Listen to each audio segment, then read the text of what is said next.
So good evening, ladies and gentlemen, and welcome to the last in my series of lectures this year, which I gave the title of Theatres of Revolution, the Architecture of Disruption. Over the last year, we have followed the first Stuart king from Scotland via Denmark to London, where he set up an extremely unusual series of royal residences. You wouldn't even call them palaces. In my second lecture, we considered the fortunes of Charles I during the Civil War and the way he set up Oxford colleges and medieval castles to be royal houses. In my third, we looked at Charles II in exile, living in the Channel Islands, in France and in the Low Countries, and how he managed to maintain a sense of regality. And tonight, we come to the final revolution of the century, the so-called Glorious Revolution of 1688. And like my last lecture, we're going to spend much of it out of England in the Low Countries, because of course William III was a Dutchman who came to the British throne when James II fled the country.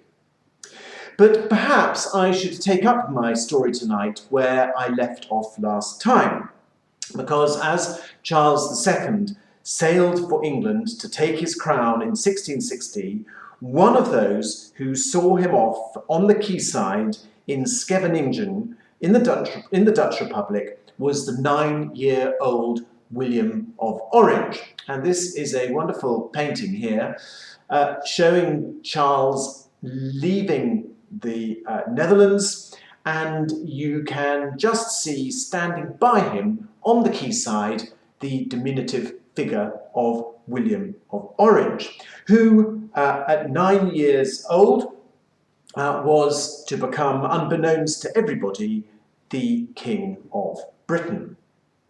In 1660, William was a ward of the Dutch state, and the role of stadtholder, which his father had held until his sudden death in 1650, was in abeyance. The stadtholder was not a sovereign head of state. He was the first and supreme servant of the states of Holland and the chief of the Dutch army. The House of Orange-Nassau, which William of Orange became the head of while he was still in his mother's womb, was a European dynasty closely related to the royal families of England, France, and several German princely states. They had substantial private revenues of perhaps 1 million guilders a year from their estates in the Dutch Republic, in France and Germany, and they maintained a series of magnificent residences and hosted their own populous court. The ancient seat of the Nassau dynasty, which I show you here, was at Breda. It was a massive, square, moated castle, begun in the 1530s and furnished by William III's grandfather with a great series of tapestries celebrating the members of the House of Nassau. By the time William's father became stadtholder in 1647, he favoured the family residence of Honselaersdijk, which was 7 miles from The Hague towards Delft. You see a print of it here on my screen. Honselaersdijk had been refined over a long period between 1621 and 1646 as the principal summer residence for the Orange Court. It had space for formal receptions and state events. It was set in fine hunting country, and it was also furnished with extensive stables. Its layout was heavily influenced by the Palais du Luxembourg, and I'm going to show you here my reconstruction of its ground plan. The main block, which you see at the bottom of the slide, was connected to 2 pavilions at the top of the slide by galleries that made up 3 sides of a courtyard. A colonnade and a gallery at the top of the slide close the 4th side of the courtyard. On the first floor were symmetrical apartments sharing a central hall and leading to two antechambers. In the square pavilions at each corner, in the bottom right and left, were the presence chambers, bedchambers, and closets, each of them connected to the long gallery. While Onsalarsdijk was the closest thing William's father had to a modern residence of state, he also owned two hunting lodges.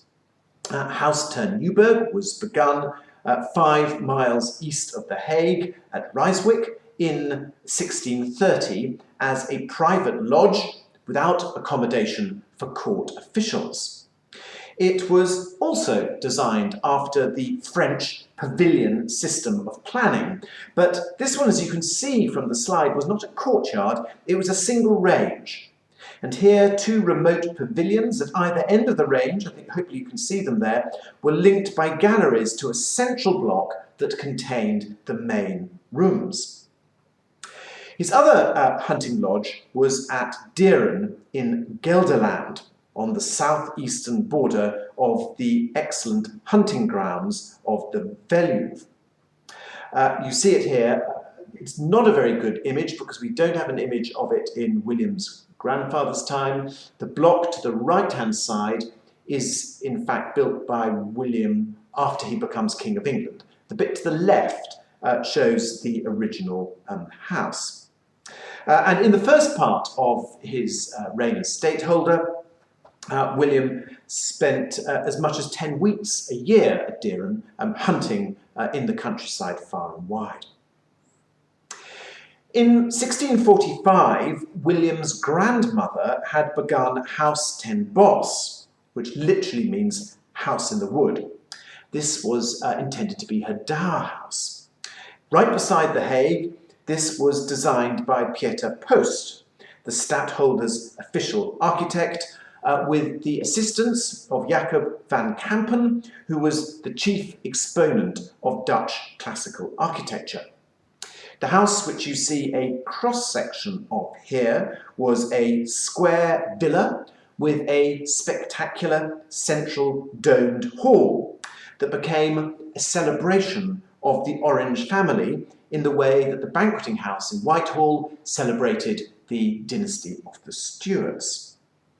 Around the central hall, and I'm going to show you my reconstructed plan of it here, were the apartments, each of them comprising an anteroom used as a presence chamber with a canopy of state in it, and this led to a bedchamber with a bed of state behind a balustrade, and beyond this was a private closet, a smaller closet, and a dressing room. Now, in 1668, William turned 18, and his minority came to an end. And he inherited his estates, their income, and the residences I have just shown you, with the exception of House ten Bos, which his grandmother was still living in, and which only came to him in 1686. At the same time, he entered political life, starting to attend meetings of the Council of State as an ordinary member. And I'm just showing you on the screen here a map of the Dutch Republic so that you can get your bearings and see exactly where William's residences actually were. Now, while William was a rich man, he was also owed considerable sums of money by the Stuarts, who his family had loyally supported through the Civil War and the English Republic. It was to reclaim these funds that William accepted an invitation from his uncle, Charles II, in 1670 to travel to England. The 20-year-old prince arrived at Whitehall in November and was given specially fitted up lodgings in the cockpit. That was the east side of the Palace of Whitehall. He remained at the English court until the end of February 1671, being entertained in the most lavish style.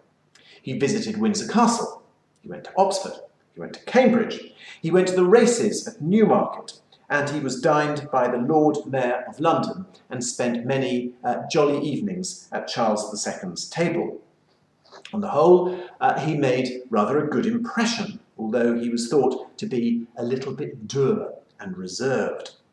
The king encouraged him one night to get drunk, but William apparently couldn't hold his drink and ended up smashing the windows of the maids of honour's lodgings before being escorted to his bedchamber.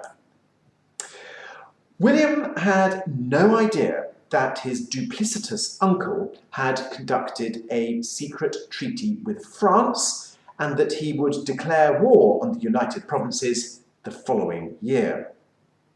In 1672, as the English led an attack against William by sea, Louis XIV's armies poured over the border into the Spanish Netherlands and pressed on towards the United Provinces. The Dutch were hopelessly unprepared, and their army collapsed like a deflating balloon. In July 1672, Louis XIV made a triumphal entry into Utrecht. The slide I'm showing you here isn't actually him entering Utrecht, it's him entering Maastricht in 1673, and you see the city in the background, an angel flying over Louis's head holding a victor's wreath over him. It's a painting by Pierre Mignard. William was now the only hope, and by popular acclaim he was made Captain General of the Dutch Army and Stadtholder. The situation was catastrophic. It was described by the English poet Andrew Marvell as an earthquake, a hurricane, and a deluge. It was not only William's family name that made him first the leader and then the hero of the Dutch fight back. He quickly proved himself to be a talent on campaign and in the council chamber. Nevertheless, the struggle against France would continue for the rest of his life, and in some ways it became almost the reason for it. Peace was concluded with England in early 1674, and a few months later William bought a farmhouse, House Sosdijk, in the province of Utrecht. While this was certainly to provide new hunting grounds, it was also to establish a seat in the west of the country where the Oranges had little presence. In 1670, William had appointed as his personal architect Moritz Post, the 25-year-old son of the former stadtholder's architect Pieter Post. Post extended the original farmhouse, adding 2 wings for William and a future consort. The exterior was exceedingly plain and restrained, but inside the house was densely decorated with contemporary paintings. Here's Honda Cota's paintings that were in the entrance hall, 2 incredibly grand still lives set in arched niches. These are now in the Rijksmuseum. And you can see an orange tree in the garden on the right-hand image, obviously alluding to the House of Orange. And the park behind you can see is populated by all sorts of birds, including peacocks and a turkey, as indeed the grounds actually were. Although William had inherited fine gardens laid out by his grandfather, at Sosdijk he was to create his own. And gardening came with hunting to be his greatest passion. And Sosdijk was his first experiment, undertaken with the collaboration of Hans Wilhelm Bentinck, his closest friend and fellow gardening fanatic. The house, as you see on my slide, was flanked by 2 compartments containing a pair of parterres each, with a great statue in the middle of each parterre. The parterres were bounded on either side with orchards of dwarf fruit trees planted in rows. And then great avenues thrust their way out from this inner core, penetrating the parkland where his deer roamed free. As well as architecture and gardening, a more peaceful life caused William to think about matrimony. Despite England's double dealing, it was clear to him that a marriage with Mary Stuart, Charles II's niece, who you see here, and of course the Duke of York's eldest daughter, would potentially secure him the British throne. Meanwhile, Charles II saw the benefits of marrying her to William, cementing his rather shaky Protestant credentials at home without, he believed, destroying his relationship with Louis XIV of France. Before William made his move, he made detailed inquiries into what Mary was actually like. He had enough trouble in his life, he told the English ambassador at The Hague, without a wife who might add to it. Fully satisfied with what he heard, William made his way to England in October 1677 to discuss a possible marriage. Now he was head of state, and his arrival demanded a considerable amount of expense and meticulous planning. The stadtholder was received by Charles II at Newmarket, where he was accommodated in the Duke of Ormond's house and furnished with a retinue of 50 English attendants who joined 40 of his own. At Whitehall, the Duke of York had vacated his lodgings at the waterside at the end of the matted gallery in preparation for William's arrival. The royal wardrobe furnished the apartments and hired in new furniture, including 4 large tables set up to feed William's entourage twice a day. Mary's lodgings were in St James's, which you see here, and it was there, in her closet, that her father told her that she was to marry William in a few days' time. They married on William's 27th birthday at 9 in the evening in Mary's bedroom at St James's Palace. And after the blessing, she was undressed and taken to her bed. When William was safely tucked in beside her, the king drew the curtains, crying, "Now, nephew, to your work! Hey, St George for England!" And the couple were left to get to know each other. William and Mary arrived in Holland in terrible weather after a ghastly crossing, and they made straight for Honselaarsdijk, which I show you on the screen here, where William saw to it that Mary and her ladies were escorted to her apartment. What expectation the tall, dark, vivacious 15-year-old had is not known. But she was probably very pleasantly surprised by the elegant and symmetrical house with its beautiful gardens and well-ordered and compact lodgings. Only the year before, writing to her friend and confidant Frances Apsley, she reflected on what happiness was, and she mused, I quote, "I could live and be content with a cottage in the country and a cow, a stiff petticoat and waistcoat in the summer, and cloth in the winter, a little garden to live upon the fruit and herbs it yields." Honselaarsdijk and her husband's hunting lodges may well have fulfilled that fantasy. They were everything that her homes at St James's and Richmond were not. They were domestic, they were comfortable, they were modern, and they were clean. Mary had 5 days to explore her new home and prepare for her formal entry into The Hague.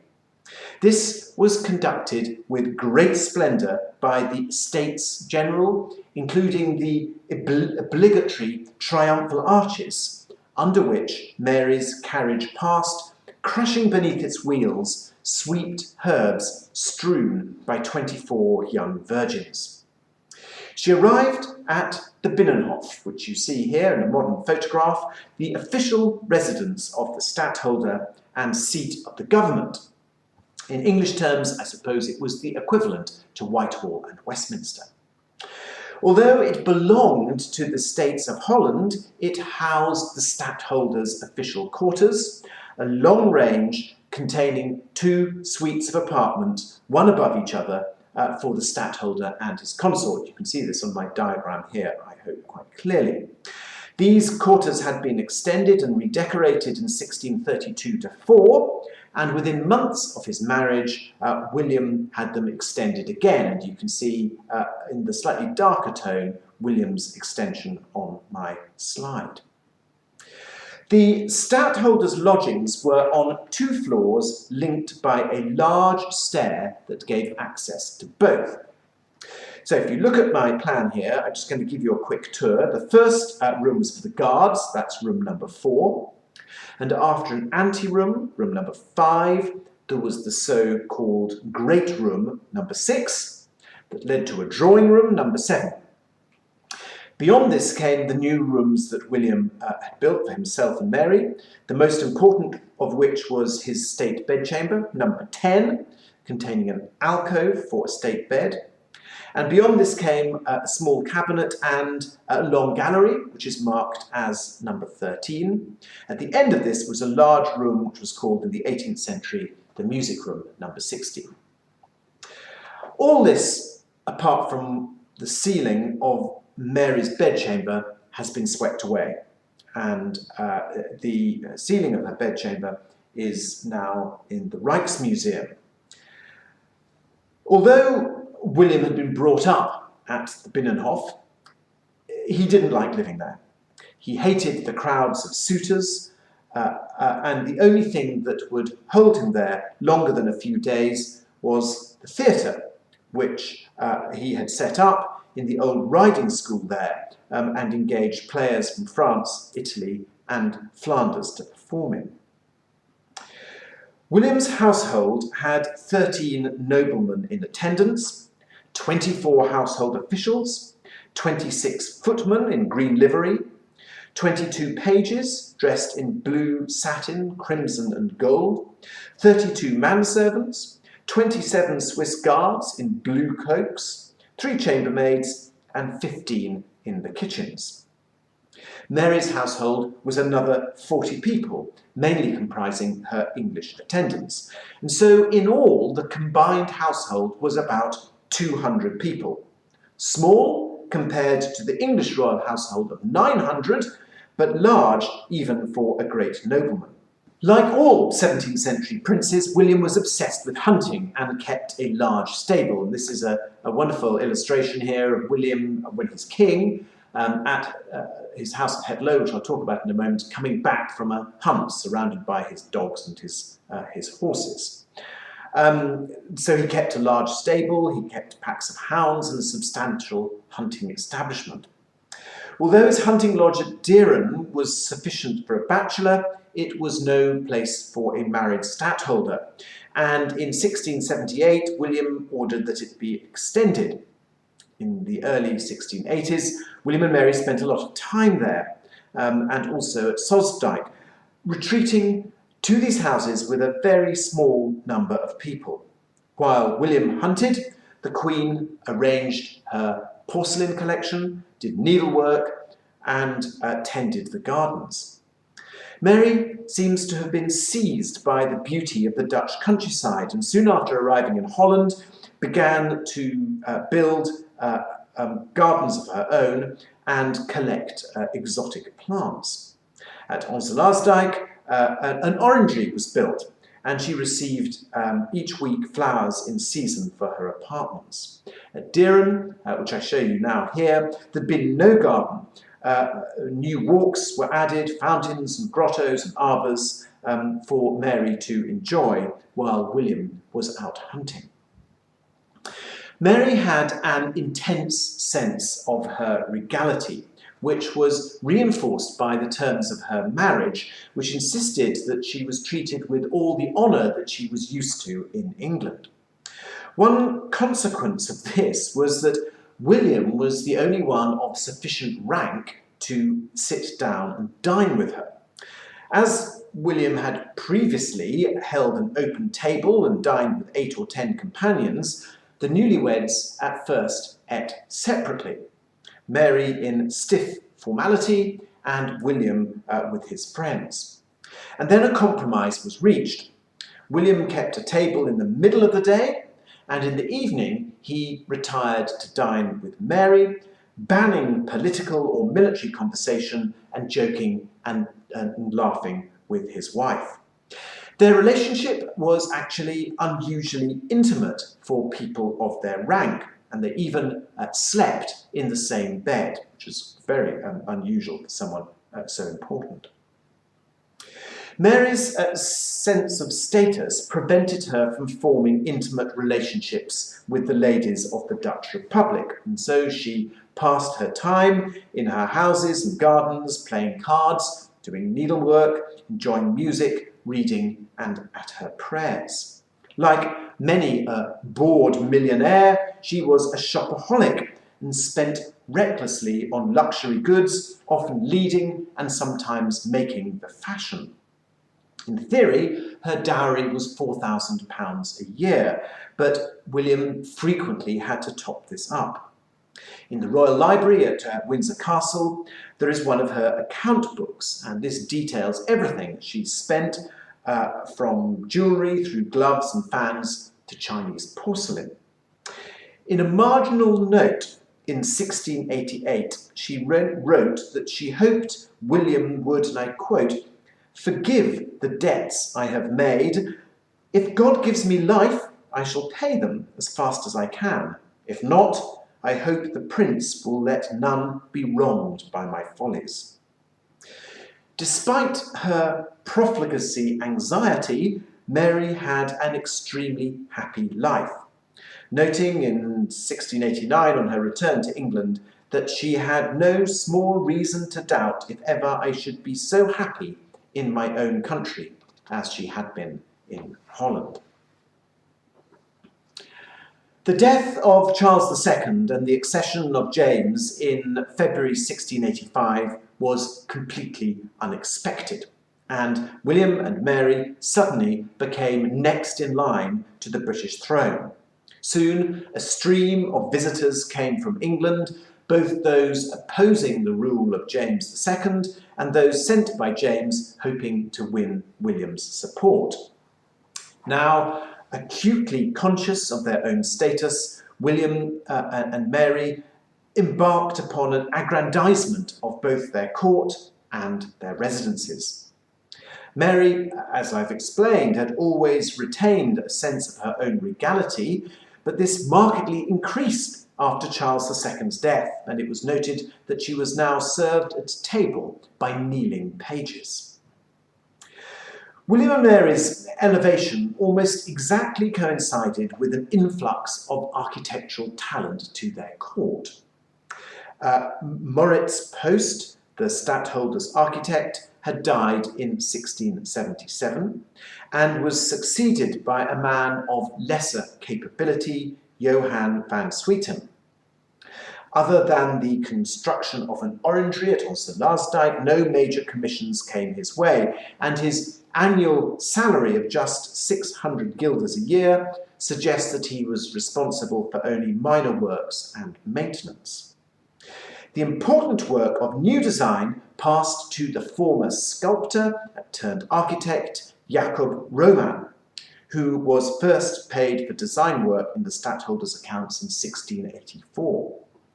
5 years later, when William was king, Roman was to inherit the post of stadtholder's architect at an increased salary of 1,000 florins a year. But before that, he had already won William and Mary's confidence and become their principal architectural designer. In 1685, Louis XIV revoked the Edict of Nantes, which had given protection to French Protestants, who we know in English as the Huguenots. In the resulting exodus of refugees entering Holland was the astonishingly talented and versatile 24-year-old designer Daniel Marot, who quickly came to the notice of William and Mary. By 1686, he was so integrated into their architectural projects that he was calling himself Architect to His Highness, although he never occupied such a position. Before Marot, The work of Dutch architects, like those in England, was confined to the architectural shell of the building, and patrons, with their upholsterers and suppliers, decorated the interiors to their own taste. What Marot did was took control of the whole appearance of William and Mary's houses, their gardens, and even their court festivities, integrating architecture, furnishing, and planting. And I show you on the screen here one of Marot's interiors. It's in fact at Het Loo, which I'll go on to talk about in a few minutes. This is Queen Mary's library, and you can see here the brilliant fusion of objects and architecture and painting to create a wonderful interior. So, from the mid-1680s, this new team of Romain and Marot began to transform the setting of the stadtholder's court. And this can be seen perhaps most vividly and in an engraving that Marot made of a party at House ten Bosch in 1686. William's grandmother had left the estate to her daughters in 1675 when she died, and for a decade the ladies had struggled to maintain the house and gardens. In 1686, William was finally able to persuade them to sell it to him for 10,000 guilders. Mary immediately commissioned Marot to redecorate their apartments, and in December that year threw a tremendous ball in honour of William. Although William was actually unable to attend, amongst the guests was the Prince of Brandenburg and numerous foreign ambassadors. And Marot took control of the whole event, and his engraving shows the Orange Saal, the great domed room in the centre of the house, with a ceiling newly painted by him, and the Princess Royal's crowns prominently displayed above each door. He also redecorated William and Mary's apartments, rehanging the walls with silk, painting two ceilings, and redisplaying Mary's porcelain collections for her. By this stage, Romain and Marot were collaborating on a new venture, a hunting box, or Lusthof, literally a pleasure house, not far from Dieren, called House Het Loo.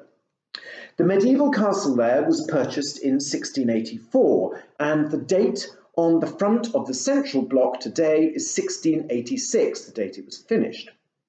It was built on a new site and was essentially a Palladian villa, like the Villa Tieni.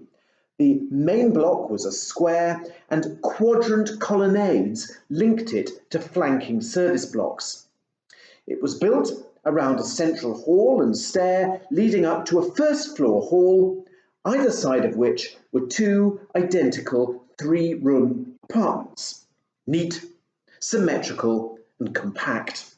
It was similar in plan to any number of contemporary small French country houses, and it was, in many ways, rather old-fashioned. So these were the places in which William and Mary lived in the Dutch Republic. The houses were perfect jewels, set in beautiful gardens, sparsely but richly furnished. Their neat, compact apartments were clean and well ordered.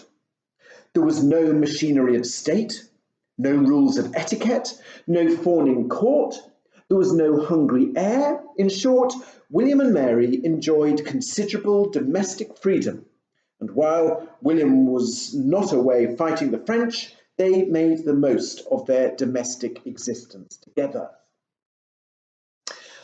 Unlike King James I, who came to London ignorant of the workings of the English court, Mary had, of course, been born there, and William had made 3 substantial visits. Yet neither of them were much enamoured by what they found when they took up residence in London in 1688. The Queen privately expressed her dismay at what she regarded as the vanities of court ceremonial. But more generally, they had designed their lives in Holland to be informal, comfortable, and free from restricting etiquette. Mary, in her diary, notes that she regarded their move to England as a loss of liberty. But William knew well the power of spectacle, pageantry and show, and his first few months in England demonstrated he was a master of it.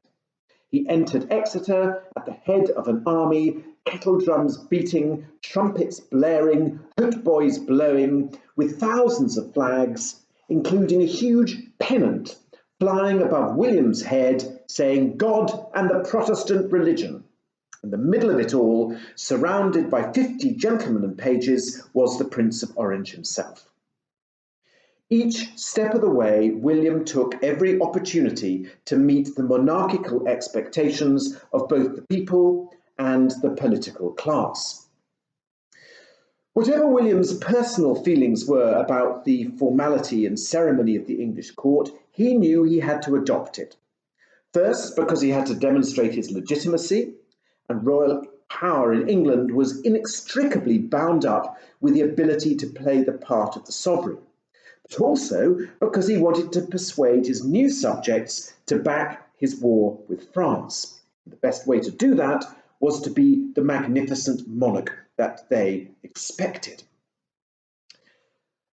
William's court was different from that of his predecessors, not because he was shy, boorish, or Dutch, but because it was a court with a unique dynamic, and one in which the king had regular and frequent absences abroad. As a result, court ceremonial was episodic, marked by his regular departure in the early summer and return in the autumn. To celebrate these, he invented some new ceremonies.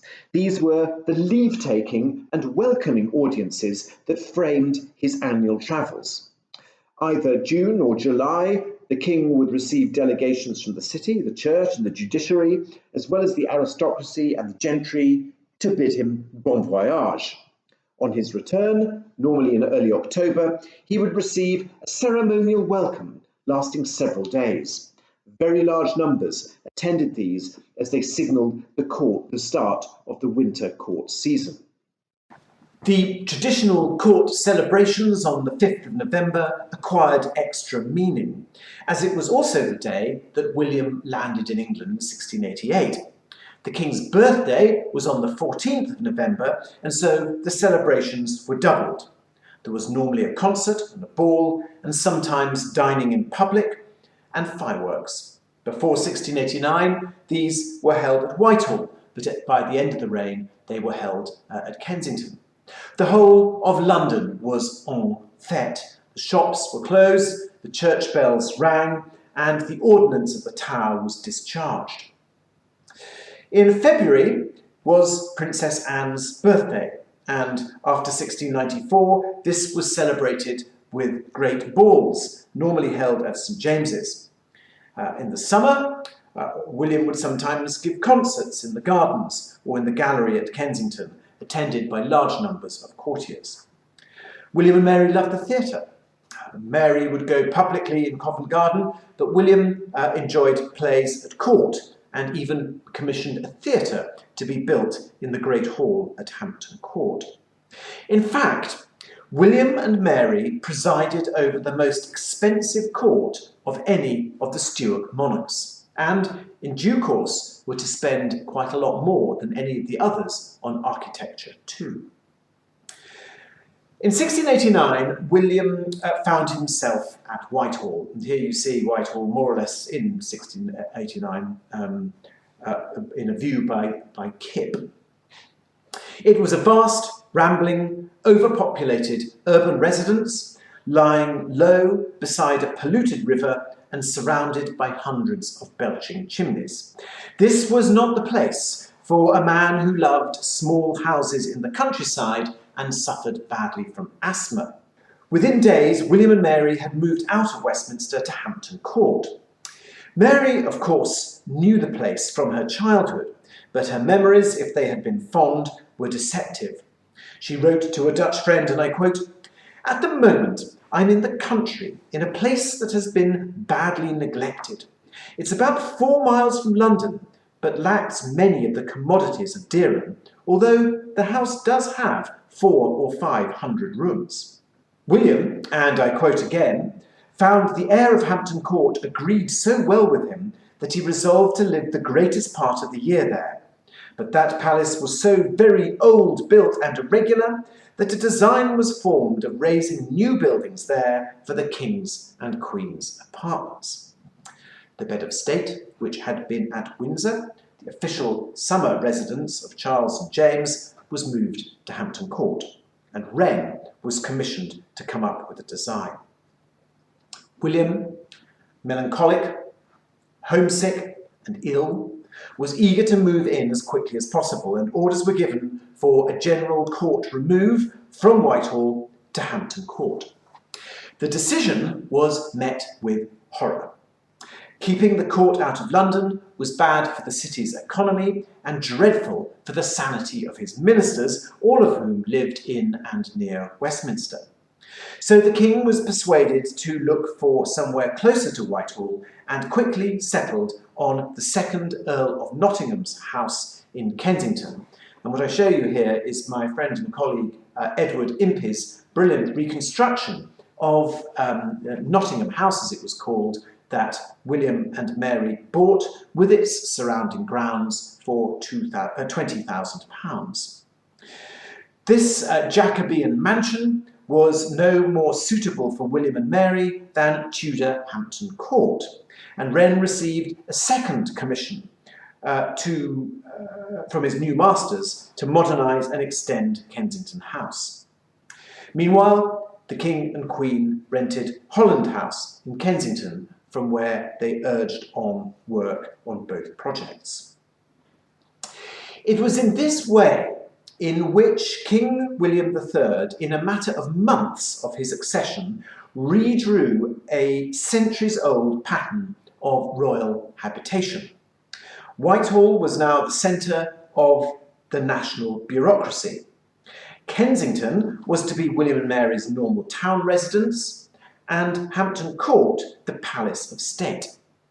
And this arrangement replicated almost exactly their pattern of existence in the Dutch Republic, because Whitehall was equivalent to the Binnenhof, a little liked official residence. House ten Bosch and Kensington were the suburban residences close to the capital, and Hampton Court was the treasure house of state, more like Honselaarsdijk or Het Loo. In 1689, Kensington House was a compact Jacobean villa with a central hall and rooms to either side. This is actually a slightly conjectural plan, but shows more or less what Nottingham House was like. The idea was to enlarge it by the addition of 4 corner pavilions and a long gallery connected to an entrance on the east. And here you see Edward Impey's reconstruction of that, and you can see, I think, at least 3 of the corner pavilions clinging onto the corners of the Jacobean house, and to the left, the gallery that linked the house to the street. One of the pavilions was for the king, one was for the queen, one contained staircases, and the arrangements within each pavilion were extremely modest by English standards. There was a single room of state, and the monarch's lodgings were all designed to be private. Kensington was, in fact, closely based on William and Mary's houses in the Netherlands. William had, in fact, designed a residence planned in the Dutch style. In 1689, Sir Christopher, who you see here, had been a surveyor of the king's works for 21 years. He had faithfully served both Charles II and James II as a courtier and a Tory, that is to say, a supporter of the Church of England and an opponent of the exclusion of Catholic James from the throne. Thus, Wren was deeply implicated with the old regime. His sympathies lay firmly with the expelled James, and his hold on the surveyorship of the works must have been, at best, uncertain. William and Mary's arrival caused a radical redistribution of government and court offices. Over half of all court officials lost their posts. Almost all replaced by men who had supported William's arrival. And Wren, of course, could not be numbered amongst these people. In all this change, Mary was the one strand of continuity. The new queen knew how the court worked, both socially and politically. Her re-establishment of normal Stuart court life was vital in establishing the legitimacy and efficiency of William's reign. So too was the normal and efficient functioning of the Office of Works, including the immediate construction of 2 palaces and the completion of the Queen's privy lodgings at Whitehall. In the end, only 2 of the personnel of the Office of Works were replaced in the Williamite purge, and their head, Sir Christopher, survived. And this was probably due to Mary's favour of him and her admiration, particularly of his work at St Paul's Cathedral. Because for Mary, the completion of the cathedral was a vital part of the spiritual reformation that she believed that England badly needed. Wren was central to the future of the cathedral, and everyone knew that. So design work for Hampton Court and Kensington took place against the background of uncertainty at the Office of Works and Wren's concerted attempt to secure a fruitful and effective modus operandi with his new patrons. And into this mix, already complicated enough, William and Mary introduced their own architectural advisors. By December 1689, Jacob Roman was already in London, and soon after, so was also Daniel Marot. These 2 had, of course, as I've explained, led the translation of the stadtholder's architectural image into a kingly one in the Netherlands. Now, there's no written evidence that Roman's views were sought on either the design of Kensington or Hampton Court. But of course, he, unlike Wren or the English Office of Works, understood William and Mary's liking for modest, brick-built houses designed on the principle of pavilions. It's entirely possible that the final appearance of Kensington owed something to a 3-way conversation between Queen Mary, Wren, and Roman. If its layout was influenced by Roman to reflect the King's and Queen's domestic preferences, its interiors also reflected their Dutch tastes.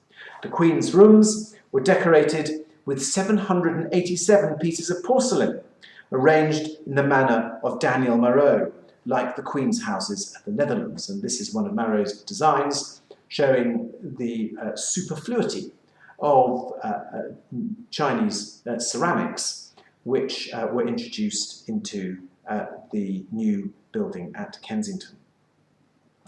Design work for William's houses in Holland and England was undertaken concurrently.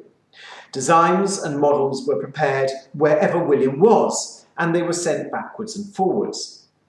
At House de Vorst, built between 1695 and 1700 by William III for Van Keppel, who was created Lord Albemarle, one of William's favourites, a wooden model was made in England under Jacob Roman's supervision for the approval of William and Lord Albemarle, and then taken to the Netherlands. In December 1700, while William was at Hampton Court, Charles Hobson, his English master joiner, arrived bearing a model he'd made of the staircases at Het Loo.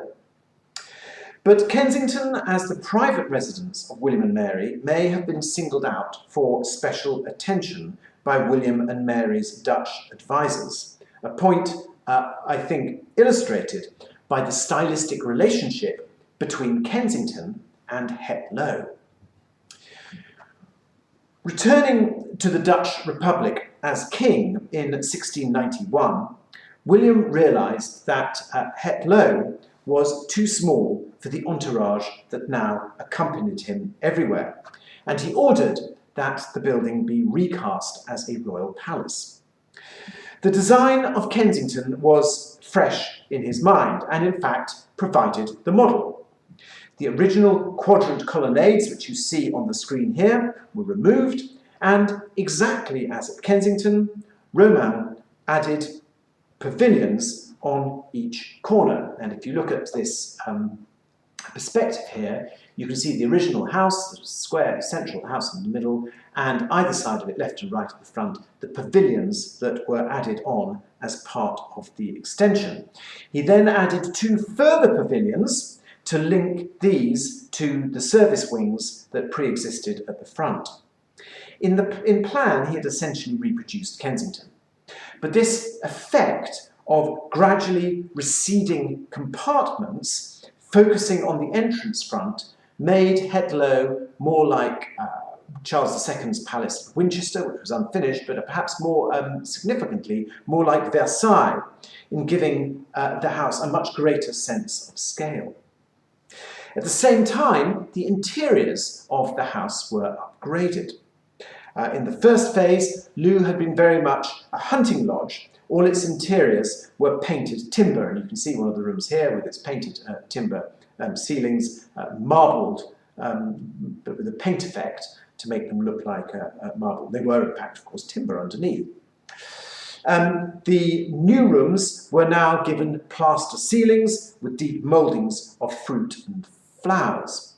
Daniel Moreau created a suite of remarkable painted and decorated interiors for the new apartments and the principal rooms in the old building. And you can see here the great central hall on the first floor, which Moreau decorated, and the ceiling which he painted. Hetlow also had rooms now necessary for William and Mary as king and queen. For Mary, there was a large Anglican chapel with a royal seat facing a pulpit and an altar behind a rail. For William, there was a new dining room, which I show you now, where he could dine in public. Moreau gave special attention to this, with rich, deep painted and gilded plaster mouldings and tapestries, which were integrated into the wall compartments. On the first floor, and I'm showing you my reconstructed plan here, the original 3-room apartment was supplemented by a second apartment of state with an audience chamber. So in the main block, you can see, left and right of the salon, there were effectively 3 rooms, which are described as the king's anteroom, the little bedchamber, and the cabinet. But in the pavilions that were added, which you can see to the left and right, there was a second suite of rooms, which were designed to be the rooms of state. William, in fact, continued to use the original bedchamber, or Sleepkamer, which you can see labelled Little Bedchamber, which after all overlooked the gardens, and the new bedchamber, the Bedkamer, which I have labelled King's State Bedchamber, was the state bedchamber, which contained a monumental angel bed, a lit d'ange, which I show you an image of here by Daniel Moreau, an extremely tall and grand structure, which was a bed of state. So Hetlow was transformed from a hunting lodge into a palace where the King of Great Britain could exercise some of his state functions in a small suite of state rooms.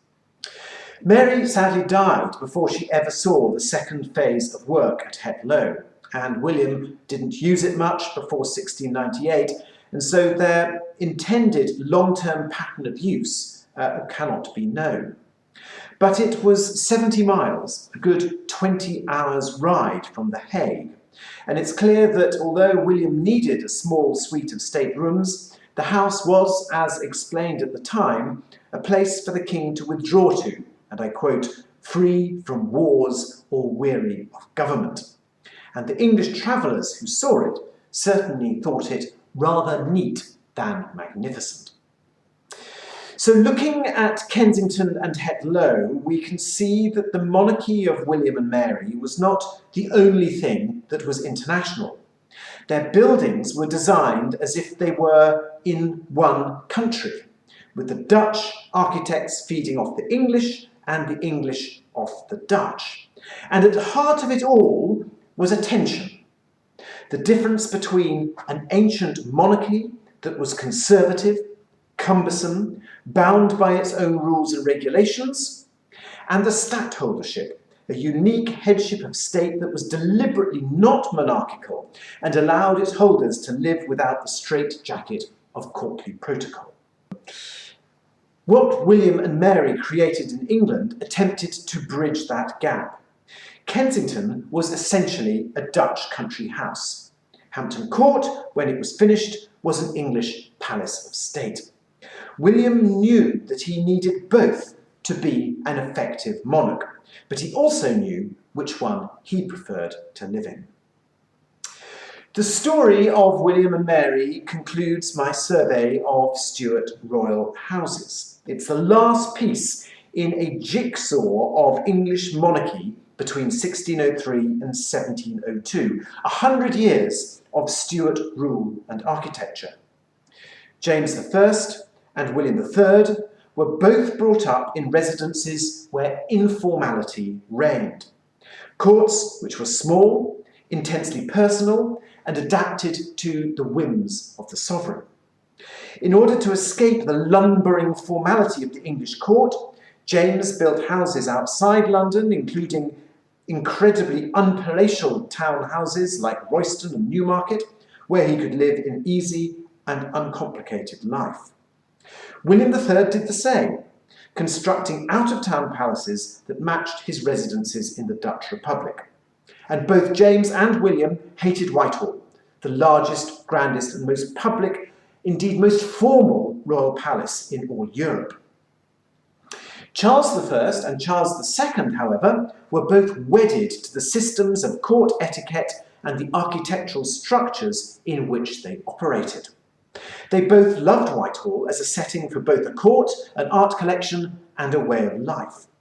However, neither of them were able to enjoy it. Both were forced to recreate the stuffy formality and deference of the English court in circumstances of war and exile. This they did with remarkable success, given the catastrophic circumstances in which they found themselves. All four monarchs, embroiled in dynastic and political revolutions, found the context of their lives disrupted and worked hard to create a setting for them that suited their conception of rule. These theatres of rule, compared with those of the Tudor century before and the Georgian one that came after, were unusual, complicated, and international. But appreciating that helps us understand the Stuart century of revolution. Well, I'm very pleased to say that I've been invited back next year for another series of lectures. I shall be staying in Tudor and Stuart England, but looking at the estates of the power-broking families of the age. And I shall be starting with the houses and lands of a family that rose to the greatest height and fell with an almighty crash, the Boleyns. And I very much hope that you'll join me in September to hear about them. Thank you.